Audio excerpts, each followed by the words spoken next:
إلا ما سعى وأن سعيه سوف يرى سبحان ربك رب العزة عما يصفون وسلام على المرسلين والحمد لله رب العالمين اللهم صل على سيدنا محمد وعلى آل سيدنا محمد وبارك وسلم اللهم صل على سيدنا محمد وعلى آل سيدنا محمد وبارك وسلم اللهم صل على سيدنا محمد وعلى آل سيدنا محمد وبارك وسلم۔ اس دنیا میں مختلف ممالک ہیں اور ہر ملک کی اپنی اپنی ایک کرنسی ہے۔ جس طرح پاکستان میں روپیہ چلتا ہے، دبئی میں درہم چلتا ہے، سعودی میں ریال چلتا ہے، امریکہ میں ڈالر چلتا ہے، اسی طرح مختلف ملکوں کی مختلف کرنسیاں ہیں۔ آخرت کی بھی ایک کرنسی ہے جس کو نیک اعمال کہا جاتا ہے، یہ آخرت کی کرنسی ہے۔ دنیا میں جس ملک میں آپ رہ رہے ہوں، اس ملک کی کرنسی اگر آپ کے پاس ہے تو آپ کے لیے رہائش کا بندوبست کرنا، ضروریات کا بندوبست کرنا اور زندگی کے لیے جو چیزیں ضروری، لازم و ملزوم ہیں، سہولیات ہو گئیں، آرام دہ چیزیں ہو گئیں، وہ سب آپ خرید سکتے ہیں، لے سکتے ہیں، چاہے آپ اپنے ملک میں ہوں چاہے کسی دوسرے ملک میں ہوں۔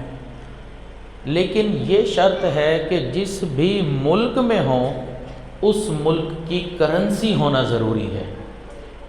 اب کوئی انسان یہاں سے سعودی جائے اور وہاں جا کر پاکستانی روپیہ دکان میں دے تو وہ تبدیل نہیں کرے گا، کوئی چیز نہیں دے گا، وہ کہے گا کہ پہلے اس کو تبدیل کرواؤ، ہمارے ملک کی کرنسی میں کنورٹ کرواؤ، تب میں آپ کو چیز دوں گا۔ تو وہاں پر تو کنورٹ کا آپشن موجود ہے، مختلف ملکوں میں بھی موجود ہے، لیکن آخرت میں کرنسی کنورٹ کروانے کا کوئی آپشن نہیں ہے۔ اور آخرت کی کرنسی اگر ہمیں جمع کرنی ہے، بنانی ہے، تو اس کے لیے یہ دنیا ہے۔ اس لیے یہ دنیا محنت کی جگہ ہے، یہ آرام گاہ نہیں، قیام گاہ نہیں، یہ دنیا محنت کی جگہ ہے۔ قبر آرام کی جگہ ہے اور آخرت انعام کی جگہ ہے۔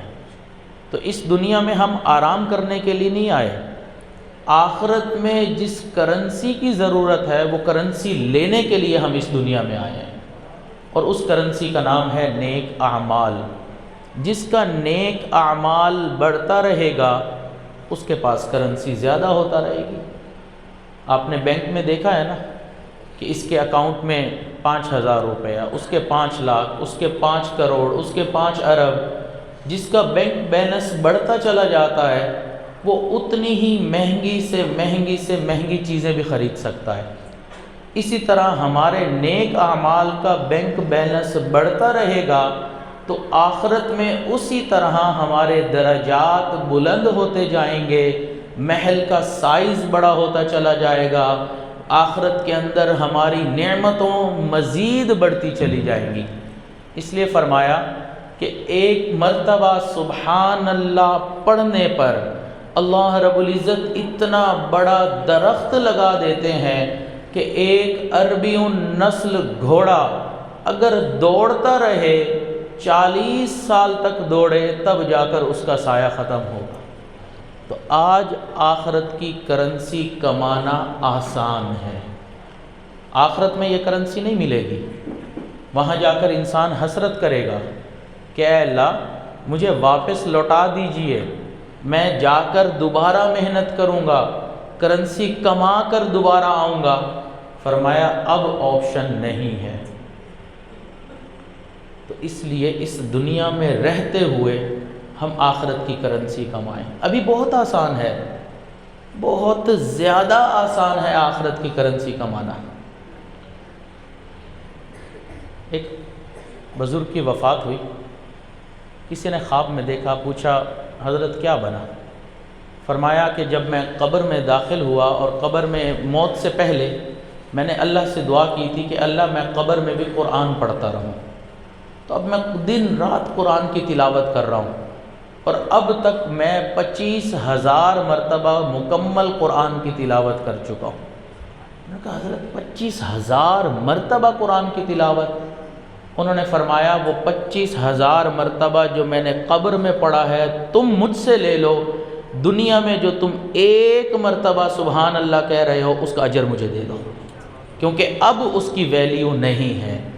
دنیا میں جو ایک مرتبہ ویلیو بن گئی سبحان اللہ کی، الحمدللہ کی، بعد میں ہزاروں لاکھوں مرتبہ آپ پڑھتے رہیں، اب اس کی ویلیو نہیں ہوگی۔ حکومت کرنسی بناتی ہے نا کہ یہ کرنسی چل رہی ہے، پھر حکومت اعلان کرتی ہے اب ہم نے اس کرنسی کو بند کر دیا۔ اب آپ کے پاس وہ کرنسی گھر میں کروڑوں کی تعداد میں ہو، اس کی ویلیو کوئی نہیں ہے، چاہے آپ روزانہ گنیں چاہے ان کو رکھیں، ویلیو کوئی نہیں ہے کرنسی۔ اسی طرح دنیا سے جانے کے بعد کوئی بھی آپ عمل کر رہے ہیں اس کی ویلیو نہیں ہے، ویلیو وہی جو اس دنیا میں رہتے ہوئے آپ نے عمل کر لیا۔ آج ہمارے لیے کتنا آسان ہے قرآن مجید کی تلاوت کرنا، کتنا آسان ہے نماز پڑھنا، کتنا آسان ہے روزہ رکھنا، کتنا آسان ہے سنت کے اوپر عمل کرنا، کتنا آسان ہے سنتیں ادا کرنا، نفل ادا کرنا، مسجد میں آنا، کسی کی مدد کر دینا۔ بعد میں یہ چیزیں نہیں ہوں گی، جو ہم نے کما لیا بس وہی بینک بیلنس ہوگا ہمارے پاس۔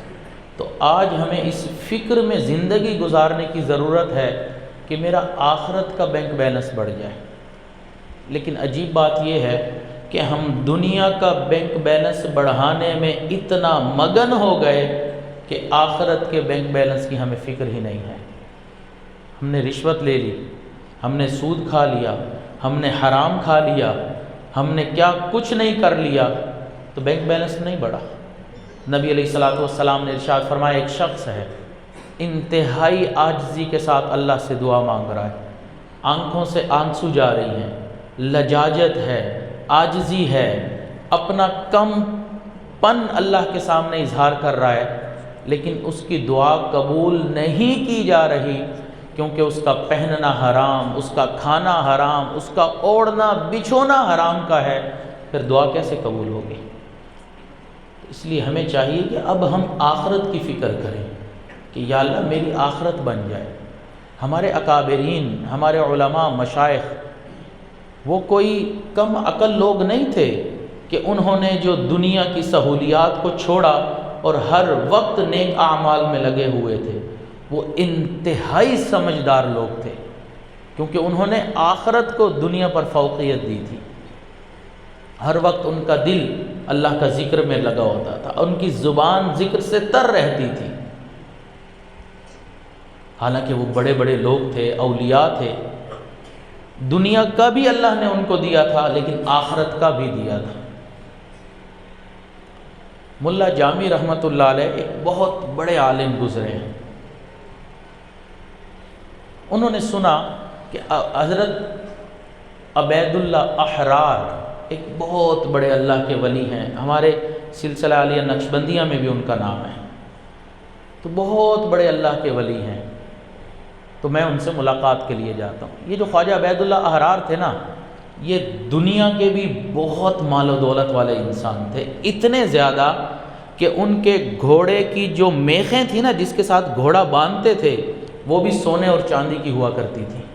اللہ نے اتنی دولت عطا فرمائی تھی، وقت کا بادشاہ حضرت سے ملاقات کے لیے آیا کرتا تھا۔ اب ملا جامی رحمۃ اللہ علیہ نے نام سن لیا، سوچا کہ چلو میں جاتا ہوں، ملاقات کرتا ہوں، دیکھتا ہوں کہ کتنے بڑے بزرگ ہیں۔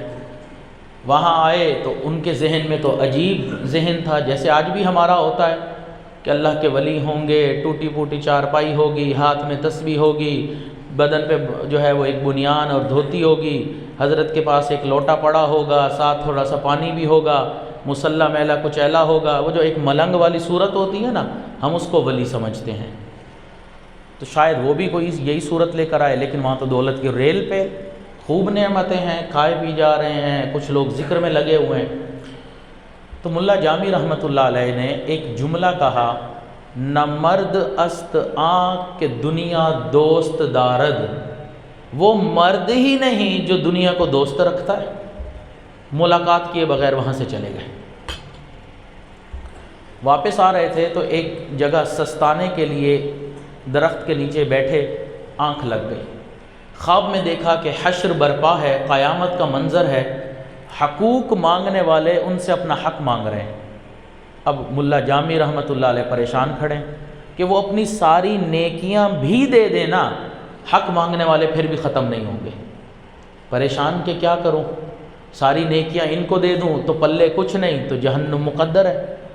اتنے میں انہوں نے خواب میں دیکھا کہ ایک گھڑ سوار آ رہا ہے، اس کے پیچھے ہزاروں لاکھوں گھڑ سوار ہیں جو آ رہے ہیں، دوڑتے آ رہے ہیں۔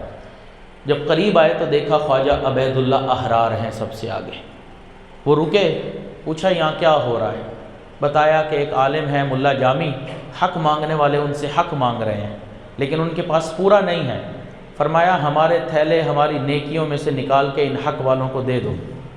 اب جب وہ دیں، اتنے حق سب کو مل گئے، لیکن خواجہ عبید اللہ احرار کا جو تھیلا تھا وہ پھر بھی نیک اعمال سے بھرا ہوا تھا۔ آنکھ کھل گئی، سمجھ گئے کہ ہیں تو اللہ والے، میں دھوکے میں آ گیا۔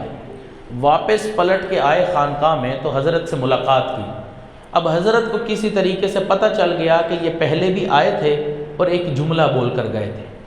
جب ملاقات ہوئی تو حضرت نے فرمایا مولانا پہلی مرتبہ کیا کہا تھا؟ نہیں حضرت ایسی کوئی بات نہیں، بس وہ منہ سے جملہ نکل گیا۔ فرمایا کہا کیا تھا؟ انہوں نے کہا نہ مرد است آنکھ کہ دنیا دوست دارد، وہ مرد ہی نہیں جو دنیا کو دوست رکھتا ہے۔ حضرت نے مکمل کیا، فرمایا اگر دارد برائے دوست دارد، اگر وہ دنیا کو دوست رکھتا ہے تو اپنے اللہ کی وجہ سے رکھتا ہے۔ اس دنیا کی محبت نہیں ہے میرے دل میں، لیکن ضرورت ہے، اللہ نے نعمتیں دی ہیں تو مجھے رکھنی پڑ رہی ہیں۔ اب اتنی نعمتوں میں اگر وہ نیک بن سکتے ہیں، ہمارے پاس تو اتنی دولت بھی نہیں، تو ہم کیوں نہیں نیک بن سکتے؟ ہم کیوں نہیں نیک اعمال کر سکتے؟ ہمارے پاس بہانے ختم نہیں ہوتے، میری دکان ہے، میرا بزنس ہے، کام کاج ہے، میری اولاد ہے، میری بیوی ہے، سب کی تھی، سب کام کرتے تھے، سب کاروبار کرتے تھے۔ حضرات صحابہ کرام بزنس مین نہیں تھے، لیکن اللہ کیا فرماتے ہیں؟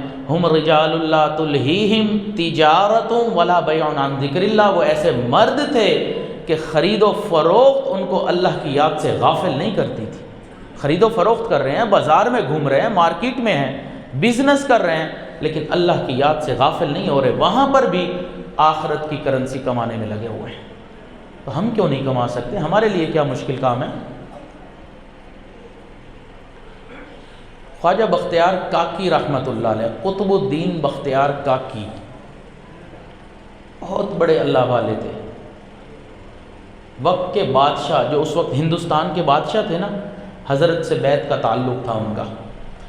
حضرت کی وفات ہو گئی تو حضرت کا جنازہ پڑا ہے، ہزاروں لوگ جنازے میں شریک ہیں۔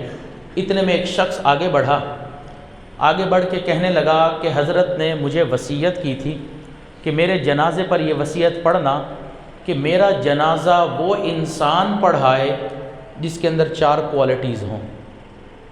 پہلا کہ اس انسان کی کبھی بھی بالغ ہونے کے بعد غیر محرم پر نظر بھی نہ پڑی ہو۔ اب ہم سب اپنا دیکھیں، فیل ہو جائیں گے یہیں پر۔ نمبر 2، اس کی نماز کی، فرض نماز کی تکبیر اولیٰ کبھی فوت نہ ہوئی ہو، ہم پھر فیل۔ تیسری، اس کی تہجد کی نماز کبھی قضا نہ ہوئی ہو، ہم پھر فیل۔ چوتھی شرط کہ عصر کے پہلے کی جو 4 سنتیں ہیں غیر مؤکدہ، جن کو چھوڑنے کا بھی اختیار ہے، محبوب نے کبھی پڑھی کبھی نہیں پڑھی، لیکن اس نے ہمیشہ وہ بھی پڑھی ہوں، اتنا نیک ہو، ہم پھر فیل۔ اب جب یہ وصیت پڑھی گئی، کس میں ہمت تھی کہ آگے آتا جنازہ پڑھانے کی ہمت کرتا؟ مجمع نے سر جھکا لیا، بڑے بڑے علماء مشائخ سر جھکائے کھڑے ہیں، کون بڑھے گا، کون جنازہ پڑھائے گا؟ یہ 4 کوالٹیز کس میں ہوں گی؟ اتنے میں ایک شخص آنکھوں میں آنسو لیے آگے بڑھا، حضرت کے چہرے سے کفن ہٹایا اور روتے ہوئے کہنے لگا، حضرت آپ خود تو فوت ہو گئے لیکن میرا راز آپ نے فاش کر دیا۔ پھر اس نے کہا، میں اللہ کو حاضر ناظر جان کر قسم کھاتا ہوں، یہ 4 خصوصیات میرے اندر موجود ہیں۔ لوگوں نے سر اٹھا کر دیکھا، وقت کا بادشاہ شمس الدین التمش تھا۔ اگر وقت کے بادشاہ اتنے نیک ہو سکتے ہیں، ہم کوئی بادشاہ تو نہیں ہیں، ایک ہی تو گھر سنبھالنا ہے، 3 4 5 بچے، ایک بیوی، ماں، بیٹی، بہن، بس، اور ہم اس کے اندر بھی اگر نیک اعمال نہ کر سکیں تو یہ بادشاہ لوگ جن کے پاس کتنی رعایا ہوتی تھی، جن کا خیال رکھنا پڑتا تھا، اس میں وہ اتنی نیکی کر رہے ہیں، تو ہم بھی تو نیکی کر سکتے ہیں، کوئی مشکل کام تو نہیں ہے۔ اس لیے ہمیں چاہیے کہ آج وقت ہے ہم نیک اعمال کریں۔ ہندوستان کا ایک بہت مضبوط بادشاہ گزرا ہے، اورنگزیب عالمگیر۔ 50 سال کے قریب اورنگزیب عالمگیر نے حکومت کی۔ فتاوی اورنگزیب عالمگیریہ جو فتاوی ہے وہ انہوں نے ہی لکھوائی تھی۔ پورے ملک سے 500 علماء کو اکٹھا کیا گیا تھا۔ ان علماء میں شاہ ولی اللہ محدث دہلوی رحمۃ اللہ علیہ کے والد شاہ عبد الرحیم بھی شامل تھے، اور انہوں نے کہا تھا کہ ایسا نسخہ تیار کرو کہ جس کے اوپر سب متفق ہوں، تو وہ فتاوی عالمگیریہ وہ لکھا گیا تھا۔ اتنا بڑا کام کروایا اپنے دور میں۔ بادشاہ ہے، آخرت کی فکر ہے، اپنی کمائی کیا ہے؟ ٹوپیاں سینا، ہاتھ سے قرآن مجید لکھنا، ان کو بیچنا، ان سے جو کمائی آتی تھی اپنا ذاتی خرچہ اس سے چلایا کرتے تھے۔ اور آج ہم دوسروں کے مال کے اوپر ڈاکہ ڈال رہے ہوتے ہیں۔ بھائی ہے تو بہن کا حق نہیں دے رہی، بھائی ہے تو بھائی کا حق نہیں دے رہا، کہیں پر آپ تو میری ماں ہیں، ماں کو کیا ضرورت، میں ہوں نا آپ کے لیے، ماں کا حق کھا کے بیٹھے ہیں، باپ اپنے چچا کا حق کھا کے بیٹھا ہے، ہم دوسروں کے حقوق ہی کھاتے پھر رہے ہیں۔ چچا کو پتہ چل جائے بھائی مر گیا، یتیم بچوں کا حق کھا کے بیٹھا ہے۔ تو ہمیں تو دنیا کی فکر لگی ہوئی ہے، ہمیں تو دنیا کی آخرت کی فکر ہی نہیں ہے، آخرت کی کرنسی کی فکر ہی نہیں ہے۔ بس دنیا کی کرنسی جمع ہو جائے، دنیا کی کرنسی جمع ہو جائے، آخرت کہاں گئی؟ ہم صبح اٹھتے ہیں، پورے دن کا ایک شیڈول تیار کرتے ہیں، اسکیجول تیار کرتے ہیں، آج میں نے یہ کرنا ہے، یہ میٹنگ ہے، یہ فون پر کال ہے، فلاں کے ساتھ ملاقات ہے، فلاں ڈیل لاک کرنی ہے، فلاں کنٹینر منگوانا ہے، فلاں مال منگوانا ہے، ساری ہماری تحریر ہوتی ہے۔ ہم نے آخرت کے لیے کیا کرنا ہے، اس پورے دن کے اسکیجول میں آخرت ہوتی ہی نہیں ہے۔ اس کا مطلب ہے ہمیں آخرت کی فکر ہی نہیں، ہم نے کبھی اپنا محاسبہ کیا ہی نہیں۔ اس لیے ہمیں چاہیے کہ اب ہم دیکھیں کہ ہم کیا کر رہے ہیں، آخرت کے لیے ہم نے کیا کیا ہے، ہم نے کتنی نیکیاں آگے بھیجی ہیں۔ آج ہمیں موت سے کیوں ڈر لگتا ہے؟ موت سے ہم ڈرتے ہیں، اللہ والے نہیں ڈرتے، وہ تو موت کو عزیز رکھتے ہیں۔ نبی علیہ الصلوۃ والسلام کے پاس ایک نوجوان آئے کہ اللہ کے محبوب مجھے موت سے ڈر لگتا ہے۔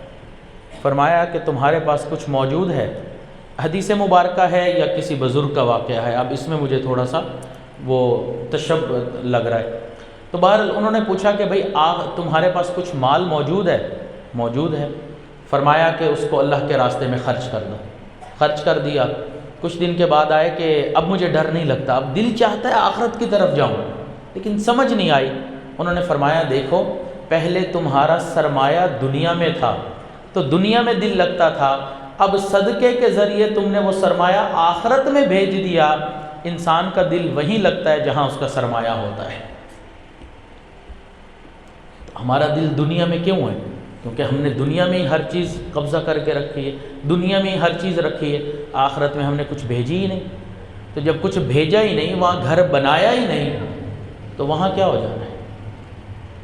ہارون الرشید نیک بادشاہ تھا، روزانہ 100 رکعت سے زیادہ نفلیں پڑھا کرتا تھا، وقت کا بادشاہ ہے، حافظ ہے، حدیث کا عالم ہے، لیکن ساتھ میں بادشاہ بھی ہے، نیک بھی ہے۔ ان کے زمانے میں ایک بزرگ تھے بہلول دانا، بہلول نام تھا، لیکن دانائی کی باتیں بہت کرتے تھے، تو اس لیے بہلول دانا. یہ بہلول دانا بہت ذہین انسان تھے. بادشاہ کو بھی نصیحت کر دیتے تھے کہیں پر بھی کھڑے ہو کے. بادشاہ مجمع میں ہے، اپنی شورا کی میٹنگ میں ہے، یہ پہنچ جاتے تھے، نصیحت کرتے تھے. بادشاہ بھی سمجھتا تھا کہ بہلول ہے، مجذوب ہے، خاموشی سے سن لیتے تھے. ایک مرتبہ بادشاہ اپنی بہت کریٹیکل کسی سچویشن کے بارے میں اپنے مشیروں اور وزیروں سے مشورہ کر رہے تھے. بہلول پہنچ گئے. تم دنیا میں لگے ہوئے ہو، آخرت کی تمہیں کوئی فکر نہیں ہے، آخرت کی تیاری کرو. اب ظاہری بات ہے کہ جب انسان ایک کریٹیکل سچویشن میں ہوتا ہے، اس وقت وہ نصیحت سننے کی عمل میں نہیں ہوتا تو تھوڑا سا برا لگتا ہے نا. اور لوگوں کے سامنے، اور وہ بھی ایک وقت کے بادشاہ کو کوئی کہہ دے کچھ تو برا تو لگے گا. تو بادشاہ کو بھی برا لگا، لیکن خاموش رہا. ادب تھا علماء کا، اولیاء کا، مشائخ کا. آج ہمارے اندر سے یہ سوشل میڈیا نے ادب نکال دیا ہے. وہ بادشاہوں کے ادب جانتا تھا. خاموش رہا. بڑے ہیں، بزرگ ہیں، جو کہہ رہے ہیں خاموشی سے سن لو. سن لیا. جب بہلول جانے لگے نا تو بادشاہ نے ایک سٹک دی. جیسے آج بھی ہمارے ملک میں یہ جرنیل اور کرنیل سٹک پکڑتے ہیں نا، تو بادشاہ کے پاس بھی ایک سٹک پڑی تھی. اس نے وہ بہلول کو سٹک دی اور کہنے لگے کہ بہلول، دنیا میں جو سب سے بے وقوف انسان ہے نا، یہ سٹک اس کو دے دینا. بہلول نے وہ لی اور چلے گئے. وزیر مشیر بڑے مسکرائے کہ بادشاہ نے بڑا اچھا کیا، بڑا مذاق کیا. بہلول کو پتہ ہی نہیں چلا. کچھ عرصہ گزرا تو اطلاع آئی کہ بادشاہ بہت بیمار ہے. اتنا بیمار ہے کہ حکیموں نے جواب دے دیا کہ بچنے کی امید نہیں ہے. لوگ آ رہے ہیں، بادشاہ کی عیادت کر رہے ہیں، تسلیاں دے رہے ہیں، کئی حکماء آ رہے ہیں، دوائیاں آزما رہے ہیں، نسخے آزما رہے ہیں، لیکن طبیعت سنبھل نہیں رہی، گرتی چلی جا رہی. ایک دن بہلول بھی آپ پہنچے. بادشاہ سلامت، آپ کی عیادت کے لیے آیا ہوں، آپ کی طبیعت کیسی ہے، صحت کیسی ہے، پوچھنے کے لیے آیا ہوں. بادشاہ نے کہا بہلول، طبیعت صحت اب گراوٹ کا شکار ہے. وَمَن نُعَمِّرْهُ نُنَكِّسْهُ فِي الْخَلْقِ. اللہ قرآن میں فرماتے ہیں جب عمر زیادہ ہو جاتی ہے ہم ضرور اس کے اندر نقص ڈال دیا کرتے ہیں. بڑھاپا بذات خود ایک بیماری ہے. ہمارے دادا شیخ حضرت مرشد عالم رحمۃ اللہ علیہ فرمایا کرتے تھے کہ کوئی انسان کہہ نہیں سکتا کہ فلاں سال کے فلاں مہینے کے فلاں گھنٹے میں بوڑھا ہو گیا. کبھی بھی کوئی بھی بوڑھا ہو سکتا ہے. تو بڑھاپا بذات خود ایک بیماری ہے. کئی بعض بوڑھوں کو آپ دیکھیں نا، وہ چڑچڑاپن، ہر وقت بی پی ہائی. کیونکہ بڑھاپے کی وجہ سے بظاہر کوئی اور بیماری بھی نہیں ہوتی. اور بوڑھے لوگوں کے پھر کچھ لطیفے بھی مشہور ہو جاتے ہیں. جیسے ایک بڑے بزرگ گئے ڈاکٹر کے پاس کہ ڈاکٹر صاحب میرے یہ دائیں گھٹنے میں جو ہے وہ درد ہے. بادشاہ نے کہا کہ عمر زیادہ ہو گئی. تو بایاں گھٹنا آگے کر کے کہتے ہیں عمر تو اس کی بھی اتنی ہی ہے. تو اللہ کی طرف سے کبھی کہیں درد، کبھی کہیں درد. ہم نے تو دیکھا بوڑھے لوگ خالی بیٹھ کے ہواؤں کو بھی گالیاں دے رہے ہوتے ہیں. آج تو تیز کیوں چل رہی ہے، آج تو آہستہ کیوں نہیں چل رہی. پر بوڑھے ہیں نا، بڑھاپا ہے. اب ایک بار بابا جی گئے ڈاکٹر صاحب کے پاس. ڈاکٹر صاحب بس اٹھتا ہوں تو آنکھوں میں اندھیرا آ جاتا ہے. بڑا ڈاکٹر نے کہا بڑھاپا ہے. کھانا کھاتا ہوں ہضم نہیں ہوتا، بڑھاپا ہے. ڈاکٹر صاحب چلا نہیں جاتا، چلتا ہوں سانس پھول جاتا ہے. اس نے کہا بڑھاپا ہے. میں جب سوتا ہوں تو نیند بھی صحیح طرح سے نہیں آتی. اس نے کہا بڑھاپا ہے. بابا جی کو غصہ آیا. غصے میں اس نے کہا کیا ڈاکٹر صاحب، ہر چیز بڑھاپا، ہر چیز بڑھاپا. جب اس نے غصہ کیا ڈاکٹر نے کہا بابا جی یہ بھی بڑھاپا ہے. تو اب جب بادشاہ نے کہا کہ اب وقت آخر ہے، بڑی عمر ہو گئی، تو کبھی بھی رخصت ہو سکتا ہوں. اس وقت بہلول دانا نے ایک سوال کیا کہ بادشاہ سلامت، آپ دنیا میں جب کہیں ٹریول کرتے ہیں، سفر کرتے ہیں، تو کیا اس کے لیے پروٹوکولز ہوتے ہیں، کیا تیاریاں ہوتی ہیں؟ اس نے کہا کہ بہلول جب ہم دنیا میں ٹریول کرتے ہیں تو ہم بادشاہ ہیں. ہماری ایک ٹیم پہلے اس جگہ جاتی ہے جہاں ہم نے جانا ہوتا ہے. وہ وہاں جا کے معائنہ کرتی ہے کہ یہ بادشاہ کے آنے کے لیے موزوں جگہ ہے بھی کہ نہیں. اس کے بعد وہ وہاں سے اطلاع کرتی ہے کہ موزوں جگہ ہے، حفاظت ہے، موت کا خوف نہیں، اٹیک کا خوف نہیں، بادشاہ سلامت آ سکتے ہیں. پھر دوسری ٹیم جاتی ہے، وہ وہاں جا کر پورے انتظامات کرتی ہے، خیمہ لگاتی ہے، ضروریات کی چیزیں لے جاتی ہے، کارپٹ بچھائے جاتے ہیں، بستر بچھائے جاتے ہیں، وہاں ٹھنڈے پانی کا انتظام کیا جاتا ہے، کھانے پینے کا انتظام کیا جاتا ہے، پھر وہاں حفاظت کے لیے ایک دستہ جاتا ہے۔ یہ ساری چیزیں جب ہو جاتی ہیں تب آخر میں ہم بادشاہ لوگ وہاں جاتے ہیں۔ اس نے کہا ایسا کیوں؟ اس نے کہا یہ دستور ہے، پروٹوکولز ہیں۔ تو بہلول دانا نے کہا کہ بادشاہ سلامت، اب آپ کو آخرت کا بھی ایک سفر ہے جو آپ نے اب کرنا ہے۔ سوال یہ ہے کہ کیا معائنہ کرنے والی ٹیم جا چکی ہے کہ قبر آپ کی حفاظت کے لیے صحیح ہے بھی کہ نہیں، وہ آپ کے لیے موزوں ہے کہ بھی نہیں؟ نہیں، وہ تو وہاں تو نہیں گئی، وہاں تو کوئی بھی جا کے معائنہ نہیں کر سکتا، وہاں تو ہر کسی کو جانا ہے۔ اچھا، وہاں آپ نے دوسری ٹیم بھیج دی جو آپ کے لیے بستر لگا دے، ٹھنڈے پانی کا انتظام کر دے، کوئی ٹھنڈی ہواؤں کا، ایئر کنڈیشن کا انتظام کر دے، اس طرح آپ کے کھانے پینے کا انتظام کر دے؟ اس نے کہا نہیں بادشاہ بہلول، وہاں پہ تو ایسا کچھ بھی نہیں۔ اچھا، آپ نے پھر اپنا حفاظتی دستہ وہاں بھیج دیا کہ جب فرشتے آئیں تو ان سے آپ کی حفاظت کی جائے؟ کہ بہلول ایسے کیسے ہو سکتا ہے، وہاں کیسے جا سکتے ہیں، وہاں تو اکیلے ہی جانا ہے۔ اس نے کہا اچھا بادشاہ سلامت، یہ لکڑی جو یہ چھڑی آپ نے مجھے دی تھی میں آپ کو واپس کرتا ہوں۔ دنیا کا چھوٹا سا سفر کرنا ہے، اتنے جھمیلے، آخرت کا اتنا لمبا سفر ہے، کروڑوں اربوں سال کا، آخرت کب آئے گی نہیں معلوم، وہاں کے لیے آپ نے کوئی تیاری ہی نہیں کی، تو یہ چھڑی آپ کو میں دیتا ہوں۔ میری نظر میں دنیا میں آپ سے بڑا بیوقوف انسان کوئی نہیں ہے۔ تو اگر ہم دنیا کے ہی جھمیلوں میں پڑے رہے تو آخرت کے اعتبار سے ہم سے بڑا بیوقوف کوئی نہیں۔ نبی علیہ الصلوۃ والسلام کے زمانے میں ایک شخص تھا، عمر بن حشام اس کا نام تھا، بہت ذہین انسان تھا، جو معاملات باقی سرداران عرب نہیں کر پاتے تھے نا، اس کے فیصلے، ان کو حل کرنا، ان کا عقدہ کھولنا، یہ عمر بن حشام کر لیا کرتا تھا۔ اتنا ذہین تھا کہ اس کو ابو الحکم کہا جاتا تھا، حکما یعنی کہ ذہین لوگوں کا باپ ہے۔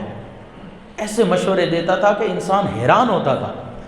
نبی علیہ الصلوۃ والسلام دعا کرتے تھے کہ اے اللہ، عمر بن حشام یا عمر بن خطاب کے ذریعے دین کو تقویت عطا فرما دیجیے۔ اس کے لیے دعائیں ہوتی تھیں، نفسم مانگتے تھے اس کو دعاؤں میں، لیکن اللہ تعالیٰ کو عمر بن خطاب پسند آ گئے، عمر بن حشام پسند نہیں آیا۔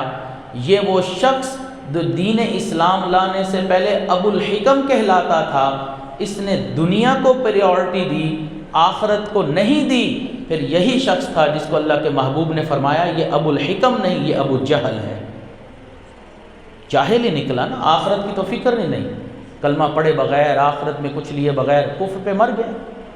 تو اگر ہم آخرت کی تیاری نہیں کر رہے، ہم بھی پھر بے وقوف ہی ہیں۔ عقل مند ہے وہ جو دنیا میں رہتے ہوئے آخرت کی تیاری کرے۔ آخری بات عرض کر کے بات مکمل کروں گا کہ جیسے ہی ہماری آنکھیں بند ہوں گی نا، ہماری آنکھیں کھل جائیں گی، یہ حقیقت ہے۔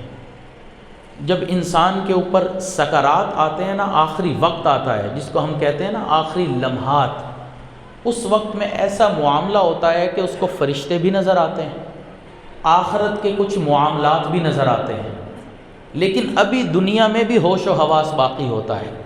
اس کو ہم سکرات کہتے ہیں، اور یہ وہ لمحہ ہوتا ہے جب انسان کی توبہ قبول نہیں ہوتی۔ کیوں؟ کیونکہ اب اس نے فرشتوں کو دیکھ لیا نا، آخرت کو دیکھ لیا۔ یہی وہ لمحہ تھا جب فرعون نے کہا تھا آمنت برب موسیٰ و ہارون، میں موسیٰ اور ہارون کے رب پر ایمان لاتا ہوں۔ فرمایا آن، اب نہیں، اٹس ٹو لیٹ، بہت لیٹ ہو گیا، اب تو نے دیکھ لیا آخرت کو اپنے سامنے نا، اب تیرے اعمال قبول نہیں ہوں گے۔ تو آنکھیں بند ہوتے ہی کھلیں گی، لیکن تب کوئی عمل قبول نہیں ہوگا۔ ہارون الرشید کا یہ ایک آخری واقعہ سنا کر بات مکمل کرتا ہوں۔ بادشاہ لوگ عام طور پر اپنا محل نہر یا دریا کے کنارے بناتے تھے، یا پہاڑوں کے ارد گرد بناتے تھے، حملے کا بھی ڈر نہیں ہوتا تھا، اور سہولت کے ساتھ، آزادی کے ساتھ گھوم پھر بھی سکتے تھے، بیچ واک بھی ہو جایا کرتی تھی۔ ایک دن ہارون الرشید اپنی بیوی زبیدہ خاتون کے ساتھ بیچ کے اوپر دریا کے کنارے ٹہل رہا تھا۔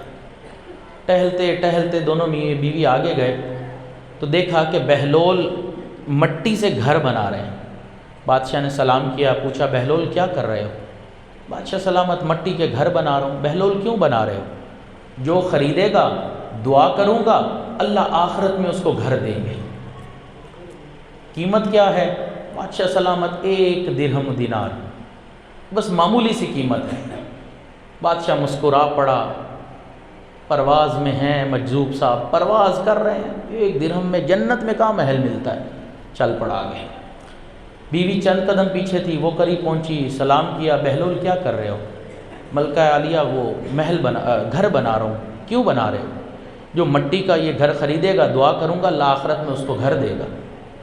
وہ نیک خاتون تھی، اس نے کہا چلو قیمت 1 درہم ہے، اس نے 1 درہم بٹوے سے نکالا، پرس سے دے دیا، بہلول دعا کرنا، چل پڑے۔ دن گیا، رات آئی، رات ہارون الرشید نے خواب دیکھا کہ جنت ہے اور جنت کے اندر وہ گھوم رہا ہے، بڑی خوبصورت محل بنے ہوئے ہیں، ان کے اوپر نام لکھے ہوئے ہیں۔ ایک محل کے اوپر نام لکھا جس کے اوپر اس کی بیوی زبیدہ کا نام لکھا ہوا ہے۔ اچھا یہ میری بیوی کا ہے، میں جاتا ہوں دیکھتا ہوں کیسا ہے۔ جب جانے لگا تو وہاں فرشتہ کھڑا تھا، سیکیورٹی گارڈ، کدھر؟ اندر جانا ہے۔ کیوں جانا ہے؟ بھئی میری بیوی کا محل ہے، اندر سے دیکھنا ہے۔ اس نے کہا بھئی اس دنیا کا قانون الگ ہے، جس کا گھر وہی جا سکتا ہے، دوسرا نہیں جا سکتا۔ یہ کہہ کہ اس نے دھکا دیا، خواب میں جو دھکا پڑا آنکھ کھل گئی، پریشان۔ بادشاہ تو میں ہوں، عقل مند تو میری بیوی نکلی۔ اس نے لگتا ہے بہلول سے دعا کروا لی ہے، آج تو میں جاؤں گا۔ بہلول اگر آج بیٹھے ہوں گے نا، کچھ گھروں کے تو سودے آج بھی میں کر لوں گا۔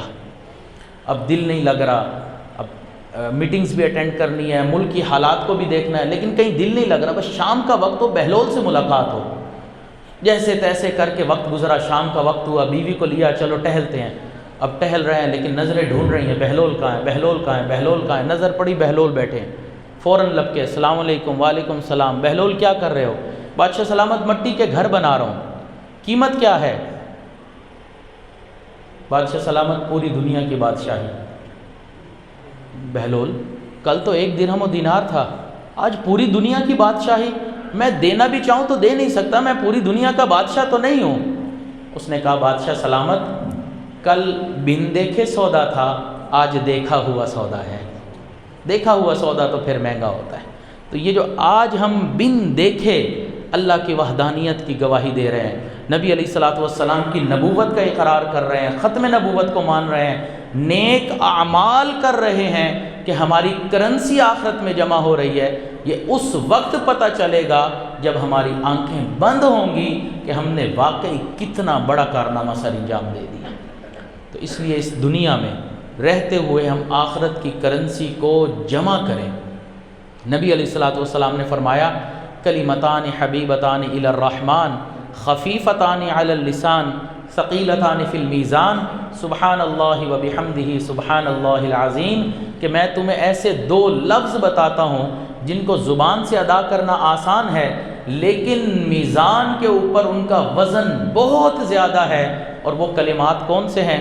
سبحان اللہ وبحمدہ سبحان اللہ العظیم۔